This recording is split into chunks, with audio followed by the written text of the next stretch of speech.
Before this video starts, I just want to say that this video was going to come out a day before you are currently seeing it, but with the news of Broncos defensive end Ioma Uwazurike being suspended for the entire upcoming season due to his, I guess, due to just gambling, I had to make the adjustment, and I decided I wasn't super happy with the first recording, so I decided to just re-record it and just update everything. So that's why this video is coming out a day later. But I do hope you enjoy. Make sure to hit a like and subscribe, and I'll see you in the next one. Let's get into it.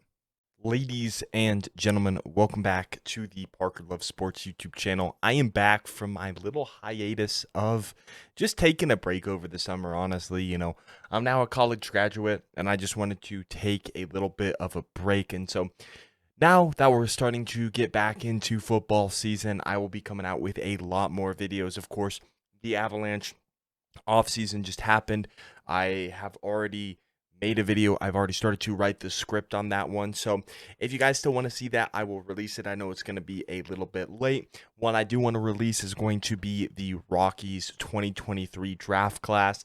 I think that the Rockies had a very solid draft class, and so I'd like to share my thoughts and opinions on the draft class as well. But in today's video, we're going to be doing my Denver Broncos pre-camp final roster prediction. Of course, this is happening before the camp, before training camp happens. So if there's a battle or there's a player that just really excels and like, okay, yeah, this person is clearly going to make the team, even though they weren't going to originally, then it's just a prediction before camp. And then after training camp is over, I will give you the final roster going into preseason, and then maybe the final roster heading into the regular season as well. And then I do have another video coming out, but it's going to be about my fantasy football team in my Dynasty Fantasy Football League. And then also we'll have probably one more mock draft, or not one more, but a mock draft coming out of a way too early 2024 mock draft because, I love the NFL draft, and I'm probably not going to make one for a little bit until probably like week 4 of the NFL season. So we'll have to see. But that is a pretty long ramble about future content coming out. But as always, I do want to remind you that if you do enjoy the video, that you leave a like and subscribe to the channel down below, as the support is greatly appreciated. We're about 21 subscribers from hitting that 500 mark. So if you could help me reach that goal, that would mean the absolute world to me. And as always, I do want to share my message that Jesus is King, or Jesus's message that he is King, the King of Kings. And I just hope that you give your life to Jesus. You believe in your whole heart that he died on the cross for your sins. And if you truly believe in your whole heart that Jesus died on the cross for your sins, and you repent of your sins, and you build this relationship with him, it's through the free gift of eternal life through Jesus which we are saved. It's not by our own works, but it's by Jesus' works and what he did on the cross to save us. There's nothing we can do to be saved except for believing in our whole heart that Jesus died on the cross for our sins. And today's verse that I am sharing with you is going to come in the book of Matthew, chapter 10, verses 32 and 33. And this comes when Jesus is giving instructions to his disciples, when he is sending them out to different towns to preach the gospel. And he says this: whoever acknowledges me before others, I will also acknowledge before my Father in heaven. But whoever disowns me before others, I will disown before my Father in heaven.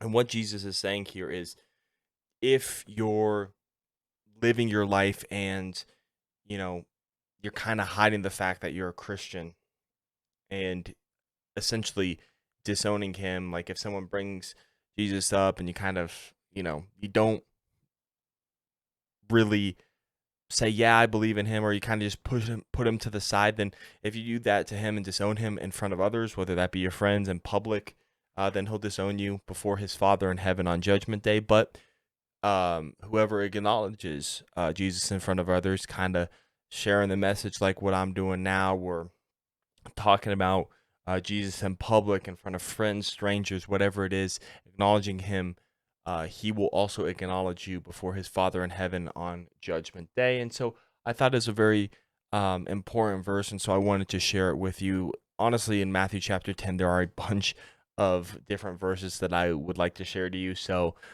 stick around for that. And then with that being said, of course, let's go ahead and let's jump into this video. Starting off, for what quarterbacks the Broncos are going to carry on the roster, there will be 3 that you see in this video. The first 2 will be on the active 53-man roster, while the third one is going to be that new special rule where you can have a third quarterback on the roster that doesn't, or a third active quarterback on game days that doesn't take up a roster spot. We'll get to that person here in a little bit. But starting off, we do have Russell Wilson, and I am expecting a big bounce back year from Russell Wilson. We're just going to give a quick blurb. We're not going to talk about every player because last time I recorded this, it was 40 minutes long, but I am expecting a big bounce back year from Russell Wilson, with Sean Payton being the offensive guru that he is, and actually having a competent head coach unlike Hackett was last season. I do expect Russell Wilson to have a big bounce back season and being that quarterback that we know he can be. I mean, if he doesn't, the Broncos might cut their losses and draft a quarterback depending on their spot, which I hope doesn't happen. I'm hoping Russell Wilson succeeds, and I believe that he will under Sean Payton. So Russell Wilson will be the starter this season. As for the backup, that is going to be backup quarterback Jarrett Stidham, who played in the final few games for the Raiders, and he looked fairly solid. Now, I don't think Stidham is your everyday starter. I think he is one of the better backups in the league. If Russell Wilson does go down with injury or something happens and Stidham needs to step in for a game or two, I think he can keep the team afloat, kind of like when Elway went down back in the day. If you've seen that, the Super Bowl documentary where Bobby, what's his name? I can't remember. I can't remember his name. It was I can't remember his name, but that's not the point. If he needs to steer the ship in the right direction for a couple games, I believe he can get it done. But as for a full-time starter, yeah, I think that he's one of the better backups, but not a starter in the NFL, in my opinion. And then as for the third quarterback, it is going to be Ben DiNucci. I don't think he gets a roster spot, but the only reason I am including this is because I do believe he'll be active on game days as that third emergency quarterback for the Broncos. And then something else I wanted to mention about Russell Wilson is after Hackett was fired down the stretch, we saw him play some really good football and showed that he wasn't washed with actual solid play calling. He'll get the job done. And, you know, the videos that have appeared this offseason of him working up at CSU, the interview, he looks in better shape than he was last year. So I am excited about Russell Wilson. But moving on to the running backs, I do have the starter being Javonte Williams. And this is, of course, assuming that he does not start the season in on IR. I do have Baron Browning, who right now he is on the PUP list. So this is assuming that everyone's going to be fully healthy. This isn't going to be taken into consideration the IR or any of the injured reserve. All that's going to be taken into account is Ioma Uwazurike's suspension, and then so I have us putting the 53-man roster that I think what the 53-man roster will look like after the cuts. Essentially, and we narrow it down to that 53-man roster. And Javonte Williams, you know, he obviously tore his ACL last season, but I expect him to come back stronger. You know, he's just going to be that tank. He's going to run over a bunch of people. He's going to break all those tackles. He's going to be that tank running back, and I'm excited to have Javonte back. You could see last season the offense really missed him with how much they struggled. As for the backup, this season it will be Samaje Perine, who we signed from the Bengals this offseason. I believe it was a 2-year deal for Perine, and I do believe that if Javonte Williams isn't fully healthy for week 1, I believe Samaje Perine will be that bell cow back for the first few weeks of the season, because if Javonte Williams is still having some lingering effects from the ACL, I say don't rush him back. Don't make him the bell cow back right away. Give him a few weeks if need be. Samaje Perine can hold it down as that bell cow back while you mix in snaps for Javonte Williams, and then maybe around week 5, 6, then you switch it over to Javonte Williams being the bell cow back if need be. But P. Ryan is a very solid backup running back. You know, he backed up Joe Mixon. He was very solid for the Bengals, and I believe he'll be that for the Broncos as well. As for the third string running back, I'm going to have that be Tyler Beatty, who was a 6th-round pick last season by the Baltimore Ravens. They ended up cutting him, but Beatty really wasn't in the proper scheme fit for him. And with the Broncos, we saw him actually produce in that final week of the season, scoring, of course, that I believe it was a receiving touchdown.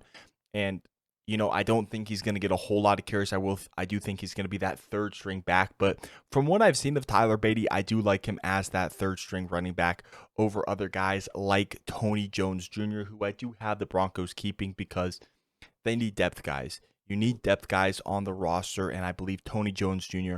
will be the 4th string guy. You know, if they need him, he'll still be on the roster, but I don't really expect him to get a whole lot of playing time. Of course, you can't have all 53 players active. I believe you can have 48 players active every week. So I believe that Tony Jones Jr. will be one of the healthy scratches or one of the inactives, so long as Javonte, Samaje, and Tyler are all going to be suited up. But I do have them keeping him on the roster just in case they need a 4th running back.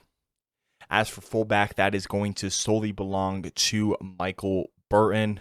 He was with Sean Payton in New Orleans, played with the Chiefs for a few seasons. He's going to be that pure fullback. You know, the past few seasons, after we got rid of Andy Janovich, we traded him to Cleveland for a 7th-round pick. We had Andrew Beck, who played that tight end fullback hybrid. Andrew Beck is now in Houston, I believe, but Michael Burton will be a full-time fullback. He's not going to be playing tight end like Beck did as well. He will be the fullback. He's solid. You know, if you need to hand him the rock on a few plays, you know, he can carry the ball. Wouldn't suggest handing it off to him a whole lot, but he blocks very well. So Michael Burton, I am excited to have on the team, and he'll be the fullback this season. As for receivers, I have us keeping 6 on the roster. Of course, things could change around.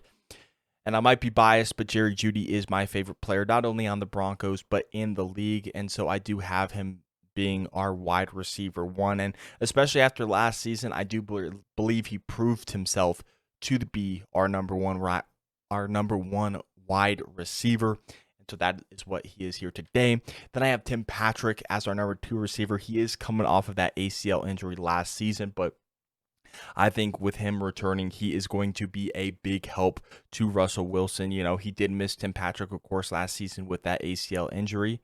But Tim Patrick has proved that he is one of the better, if you classify him as a number 3 receiver, as one of the best wide receiver 3s in the NFL. And he can also be a wide receiver 2 if need be. Him and Courtland Sutton kind of play that same type of deep ball threat. And Courtland Sutton is still the number 3 receiver, or he is still a top receiver. He's a number 3 receiver. I just have us bumping him down because over the past few seasons, he has struggled, and whether that's the play calling, the coaching, whatever it is, he has struggled. I remember that 2019 season when Joe Flacco, Drew Lock, Brandon Allen, they were all the quarterbacks.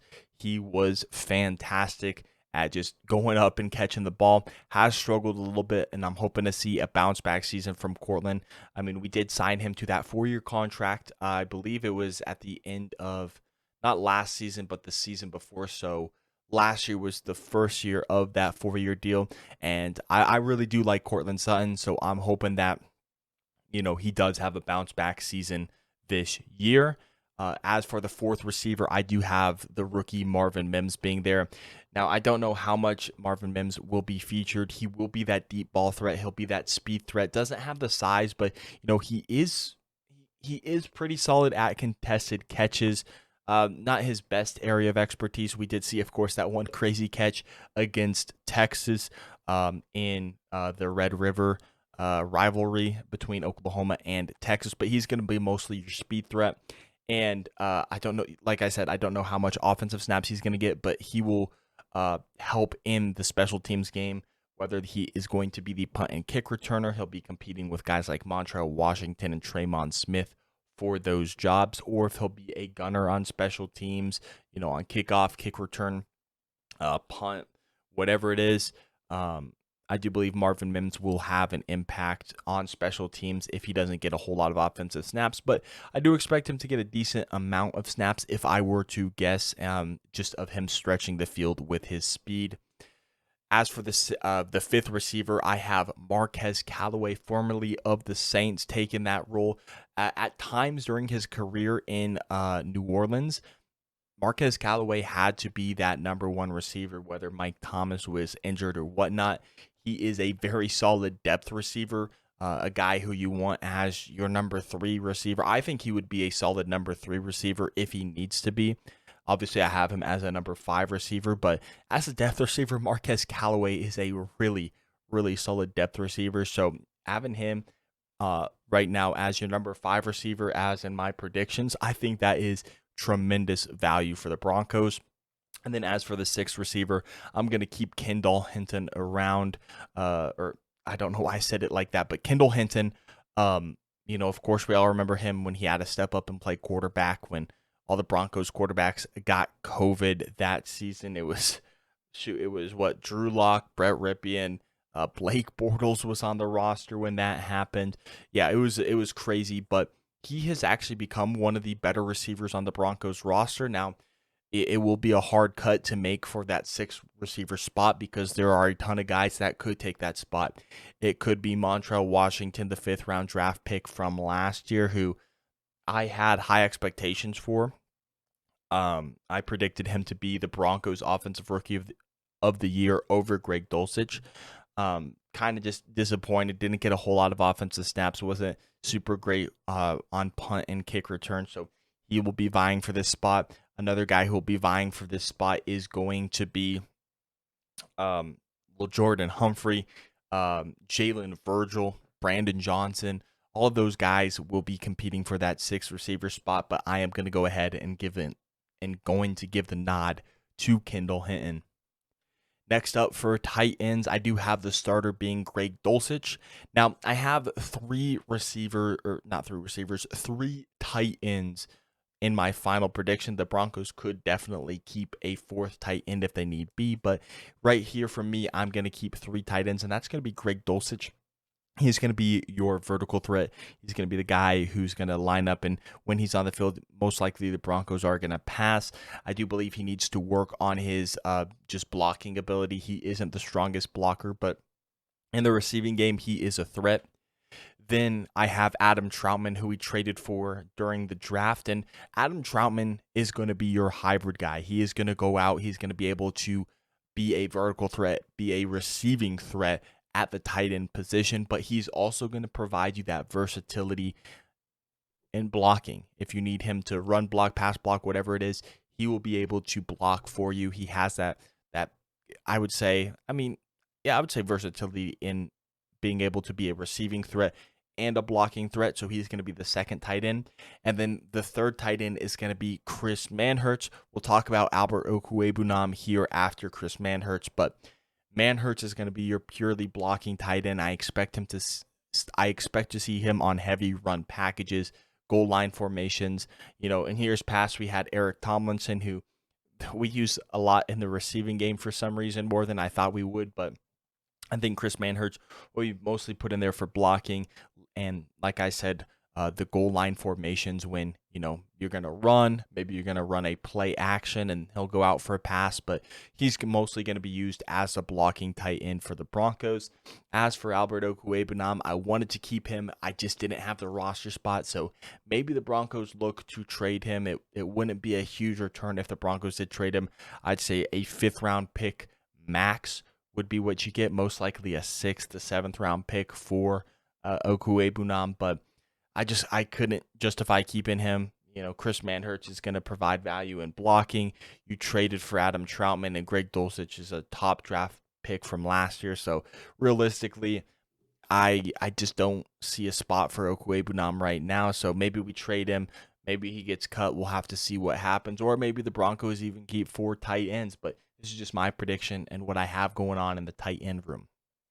As for offensive tackles, at that left tackle position, I have Garrett Bowles. Garrett Bowles has been one of our best offensive linemen for a few seasons now. I remember for his first few seasons in the NFL, uh, a lot of us just weren't the biggest fan because of how many penalties got, whether that be a holding, whatnot. But now he's developed into a very solid offensive tackle. Only problem is the age. We drafted him when he was 25 in 2016, so he's getting up there in age. But Garrett Bowles is a solid left tackle. At the right tackle position, it is going to be free agent signing Mike McGlinchey, and I'll be so happy because we'll finally put an end to the revolving door of the right tackles that we've had for a while. Cam Fleming started, who we'll talk about here in a minute. Bobby Massey. There was Jawan James. There was Jared Veldier. There's just been so many guys at that right tackle position. It'll finally be good to just get that right tackle in and not have to worry about who's going to be your starting right tackle season after season after season. And then I have Cam Fleming as the Broncos swing tackle. So if something happens to Bowles or McGlinchey, Cam Fleming will be able to fill in that spot for either one of them. It's tough in terms of linemen of how many you want to keep. I have us keeping 3 tackles, but Cam Fleming is one of the better swing tackles in the league. I don't think he's going to be the greatest starter, obviously. I don't think him being a starter is the greatest option, but if he needs to fill in for a game or two, a few snaps, Cam Fleming is one of the better swing tackles in the league. So I'm glad that Cam Fleming, we did re-sign him this offseason. Then in terms of guards, we have our other big free agent signing in Ben Powers, solidifying this offensive line, not only to help the run game, but to protect Russell Wilson. And Powers was, I would say he was one of the better guards in this free agent class. I'll argue the best guard just because obviously, he signed with the Broncos, but Ben Powers will provide an upgrade I won't necessarily say upgrade, but he provides the hole that was there after we didn't obviously re-sign Dalton Risner, who I believe is still a free agent, which is crazy. But yeah, Dalton Risner, we didn't re-sign, so Ben Powers will take his spot at left guard. At right guard, we're going to have Quinn Miners, a third-round pick of 2021, and that was just a killer draft by George Paton. You get the best corner in the NFL. I'm going to say it because I'm a Broncos fan, and Patrick Surtain. Then you get an up-and-coming star in Javonte Williams at running back, and you get Quinn Miners, one of the better guards in the NFL, to be at right guard. I mean, I'm excited to see year 3 for Quinn. He is one of our better linemen, and I do think he'll challenge Garrett Bowles for who is the best Broncos lineman this season. And Quinn Miners, of course, is going to be that starting right guard for the Broncos. Then, okay, I just flipped the page, and I just saw that Quinn Miners, it accidentally says right tackle on this page. Ignore that. That's a typo. But I do have Luke Wattenberg here. He is going to play as a backup guard. If need be, he'll fill into one of those spots. Let's hope that it doesn't come to that. He just really wasn't impressive last year during his rookie season. So hopefully he can improve this offseason, but we'll have to see. We'll see Luke Wattenberg under the centers tab because Luke Wattenberg has the flexibility to play both guard and center if you need him to. So he does have that flexibility. So you don't have to keep a backup guard and a backup center. You could keep one guy. Now you could keep 2 if you want to, but I just have us going with the position flexibility here, and we can sign other offensive linemen to the practice squad. There's a bunch of undrafted free agent linemen that the Broncos signed that could easily be on the practice squad. But right now I just have Luke Wattenberg here. As for centers, we have Lloyd Cushenberry, who's going into his final year of his rookie deal. I don't know if he's going to re-sign with the Broncos, so this could be the last season of Lloyd Cushenberry for the Broncos. We'll have to see. He's been through some ups and downs. He isn't the greatest center, but he isn't the worst. I'd kind of put him in that average center, but he gets the job done. Of course, the Broncos also drafted Alex Forsyth in the 7th round out of Oregon, so he will be the backup. Now, we'll have to see what happens with Forsyth. Maybe he this season he develops, and next season he is one of the better centers. I'm not going to say better, but he develops into an NFL starter for the Broncos, or, he's a 7th-round pick. Maybe he doesn't, and the Broncos can cut their losses, maybe keep him they might keep him as a backup, but then look in free agency for another starting center, or look in the draft for a center. One guy I would look out for, and I don't know if the Saints picked up his 5th-year option, and so maybe Sean Payton gets one of his former draft picks and Cesar Ruiz, but we'll have to see. But yeah, Alex Forsythe is the backup center, and then once again, I have Luke Wattenberg, who has that flexibility at center and guard. As for the defensive line, this is where the major changes came in with Ioma Uwazurike's suspension. Of course, Zach Allen is going to be starting on that defensive line. He's replacing Draymond Jones as, I would say, our best defensive end after he left for Seattle.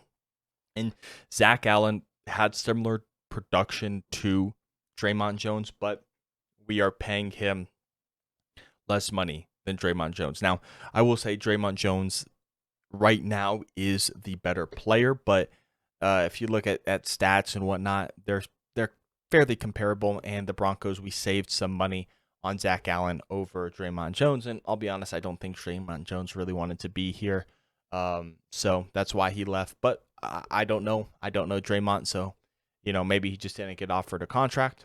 We'll have to see. In terms of our starting defensive tackle, so Zach Allen is going to be a defensive end. Our starting defensive tackle will be DJ Jones, who we signed to a 3-year deal, I believe, last offseason from the 49ers. He's a very solid defensive tackle.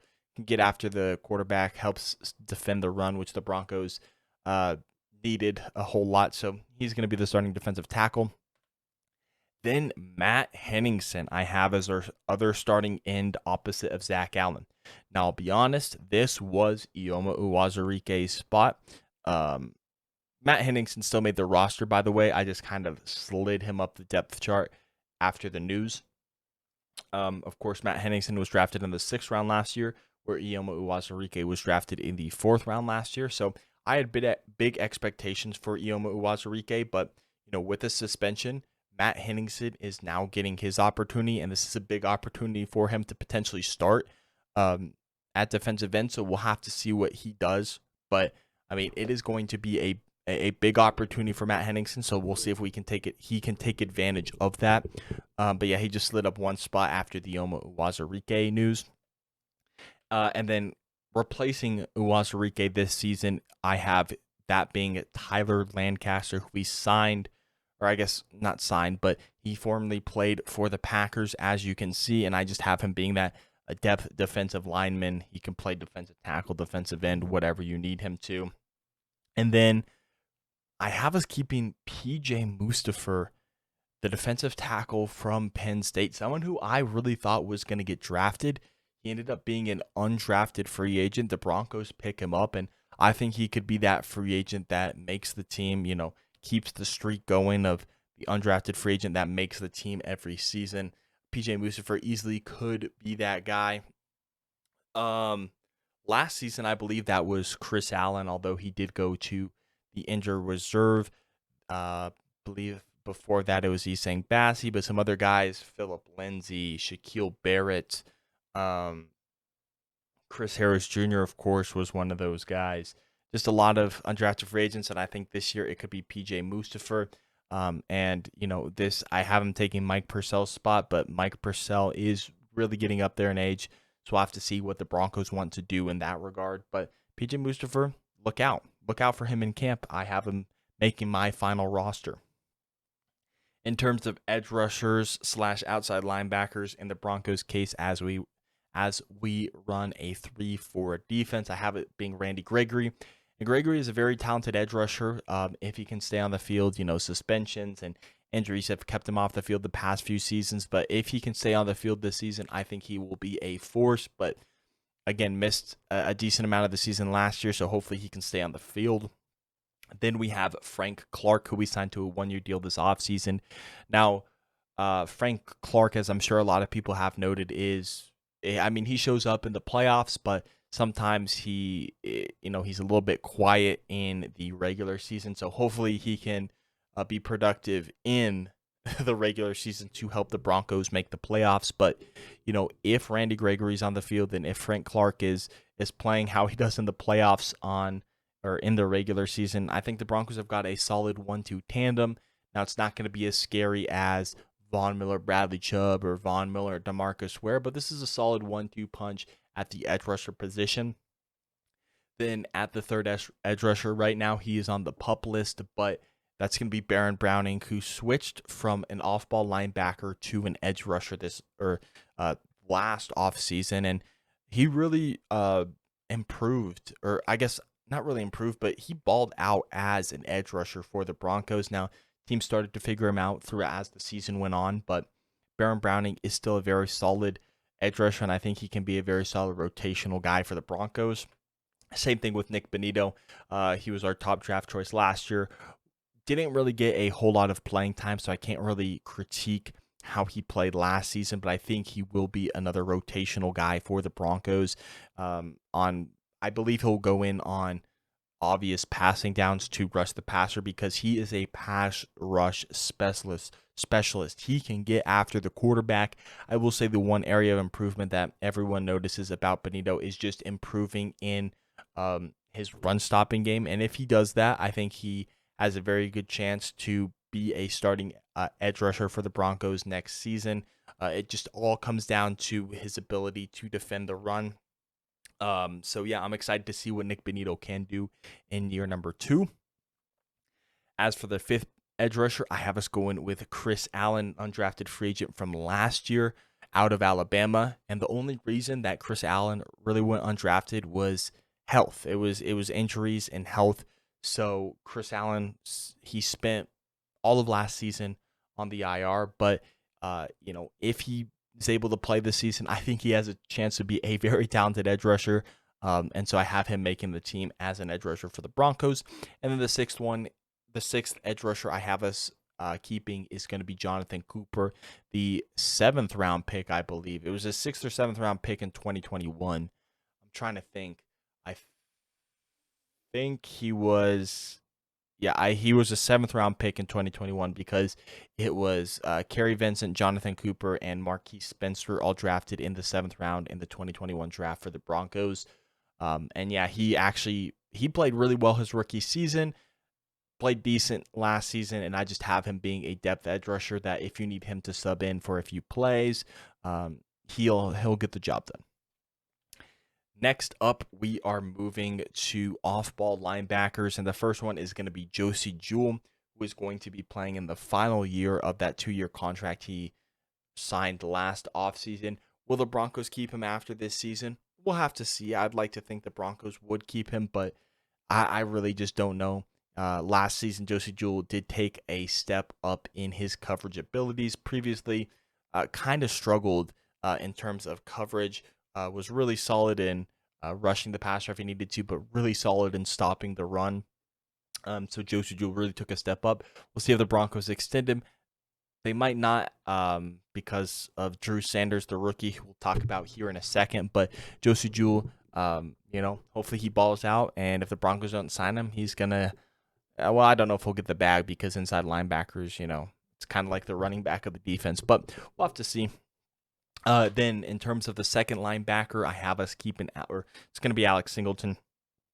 He signed a 3-year contract extension this offseason, and he isn't the most athletic guy. He isn't going to be the greatest in pass coverage.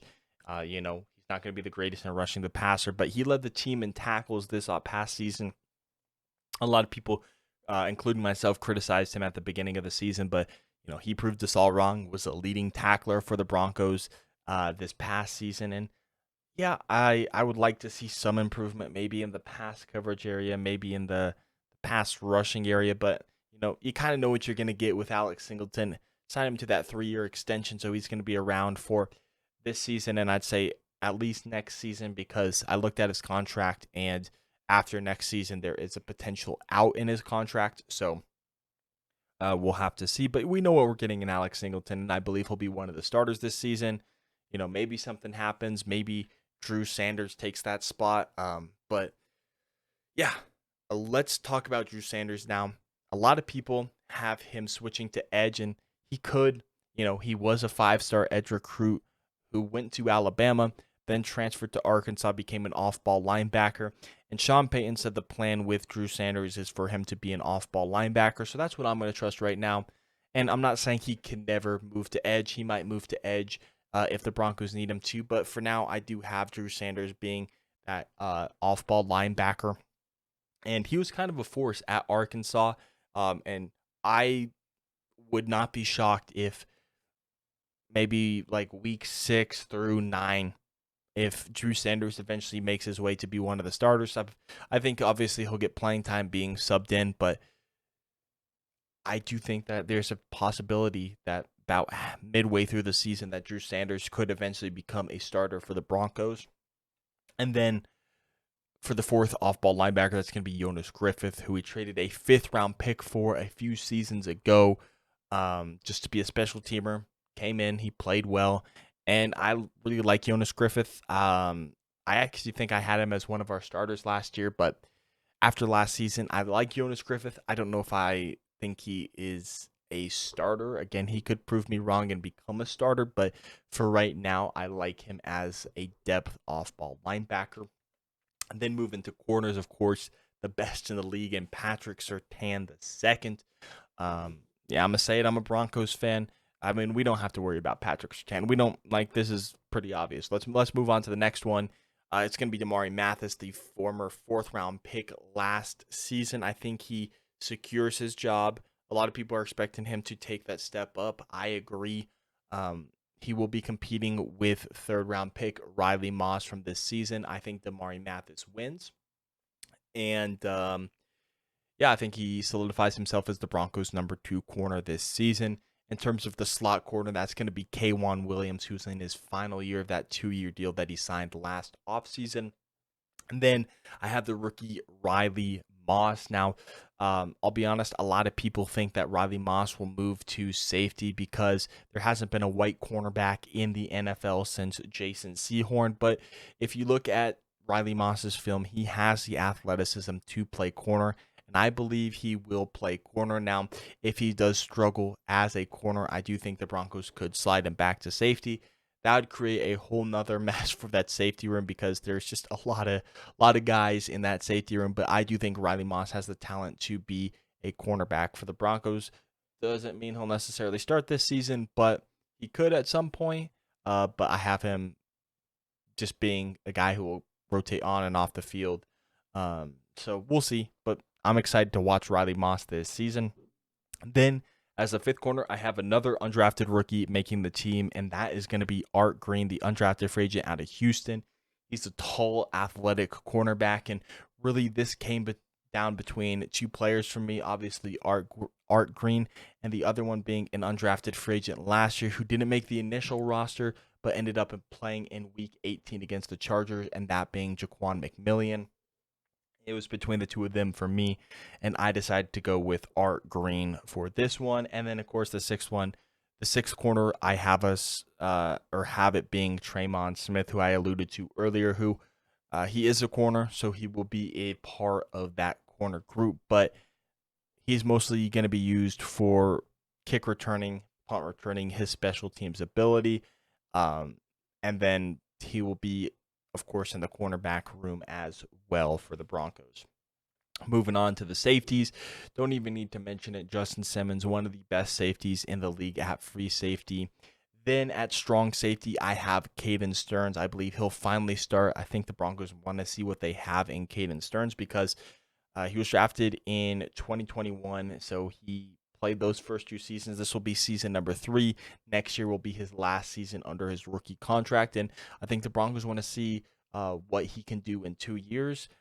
If he's going to be their long-term strong safety, which I hope so. I really like Caden Stearns, but if not, they also have guys like PJ Locke and JL Skinner on the roster.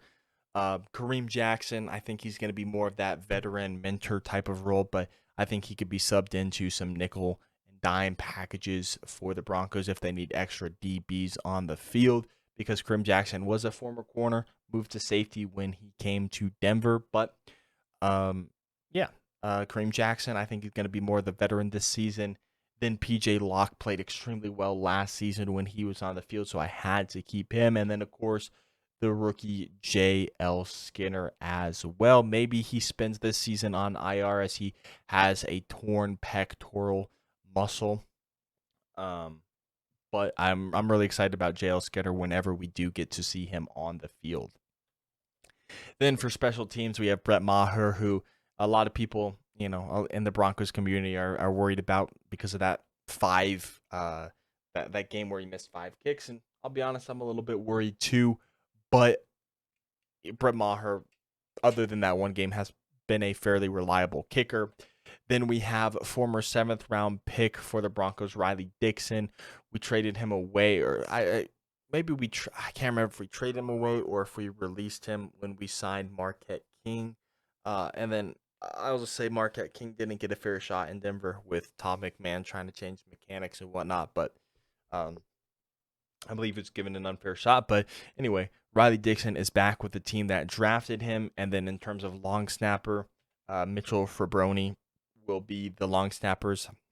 I think Jacob Bobenmoyer, he signed somewhere else to be someone else's long snapper. But at the end of the day, it's a long snapper. So it's not the craziest position in the world. I really couldn't care who our long snapper is, if I'm honest. Sorry, Mitchell, but quite frankly, I really just don't care. And then some players that I'd like to see on the practice squad is Jaquan McMillian. It was between him and Art Green. I'd like to see him on the practice squad. Delarian Turner-Yell, 5th-round pick from last season. And wide receiver Montrell Washington, another 5th-round pick for last season. But that is my prediction for the Denver Broncos roster predictions. Let me know what your thoughts are in the comment section below. Make sure to leave a like and subscribe. My name is Parker, and I'll catch you in the next one. Peace out.